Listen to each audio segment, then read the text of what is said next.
I had an interaction with a woman once who was trying her best to be a very nice neighbor and love the people around her. And as she told me about her neighborhood and the brokenness in it, she said that they were loving people, welcoming people, doing all the great stuff that we want to do to be a picture of what Jesus is like to the world. And one of her neighbors came to her and said, I just don't get it. Why do you keep loving people the way you do? Why do you keep treating people the way you do? And she said, you know what? The reason why we do it is because we're nice. It's not hard to be nice. I remember talking to her as she said that, and I said, God's not calling you to be a nice person only. He's calling you to be a gospel-proclaiming person. If you tell your neighbor that you're doing this because you're nice, she's going to be convinced that she doesn't need Jesus to be different. She can live a nice life without Jesus.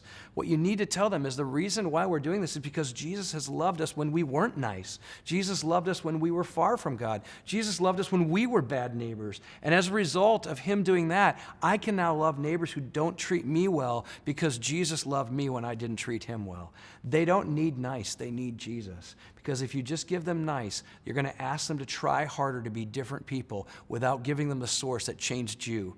It was Jesus that changed you.